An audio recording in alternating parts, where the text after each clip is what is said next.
High বন্ধুরা, আজকে তোমাদের শোনাবো একটা নতুন গল্প, জাদুর ফলের রহস্য। এই গল্পে চারজন আছেন। একজন হচ্ছে টুনি, একজন হচ্ছে মিঠু, একজন হচ্ছে ভম্বল, আর আরেকজন হচ্ছে কুটু। একদিন সুন্দর জঙ্গলে নদীর ধারে টুনি, মিঠু, ভম্বল আর কুটু খেলছিল। চারজন খুব মজা করছিল, দৌড়াচ্ছিল, লাফাচ্ছিল। হঠাৎ মিঠু উঠতে উঠতে একটা চকচকে লাল ফল খুঁজে পেল। আরে বন্ধুরা, দেখো আমি এক আজব ফল পেয়েছি।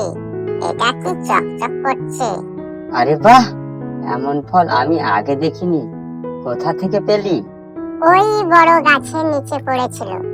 আমার খুব খেতে ইচ্ছে করছে। হ্যাঁ হ্যাঁ, আমি তো সব সময় খিদে নিয়ে থাকি। চলো ভাগ করে খাই।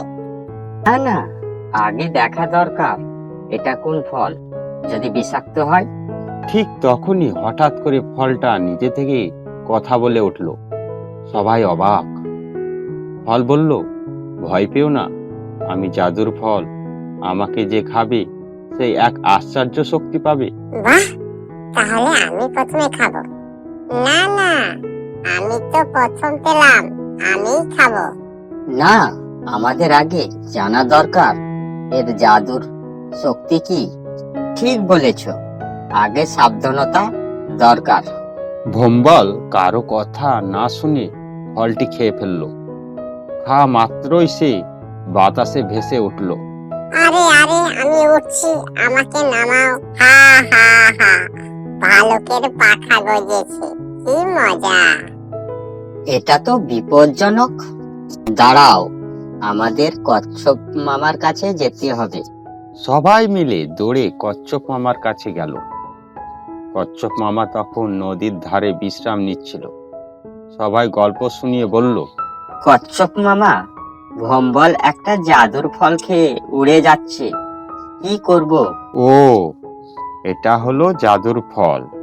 এটা যারা খায় তারা উঠতে থাকে, যতক্ষণ না ওষুধ দেওয়া হয়। ঔষধ কিভাবে পাবো? সেই গাছের নিচে একটা ছোট্ট সবুজ পাতা আছে, সেটাই ওষুধ। তাহলে আর দেরি নয়, চলো সবাই মিলে খুঁজি সেই সবুজ পাতাটি। চারজন দল বেঁধে গাছের কাছে গেল এবং সবুজ পাতাটি খুঁজতে লাগলো। কিন্তু পাতাটি ছিল অনেক গুল্মের মাঝে লুকানো। খুঁজতে খুঁজতে টুনি ও কুটু পাতাটি খুঁজে পেল। পেয়ে গেছি, এখন তাড়াতাড়ি ভম্বলকে খাওয়াতে হবে। ওহ বাবা, বাঁচলাম। আমি তো নিচে আসতেই পারছিলাম না।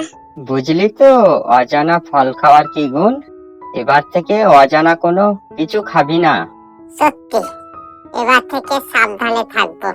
এটা আমাদের কাছে একটা ভালো শিক্ষা। সবাই হাসতে হাসতে খেলতে চলে গেল, আর তারা শিখলো কখনো অচেনা কিছু না খাওয়াই উচিত।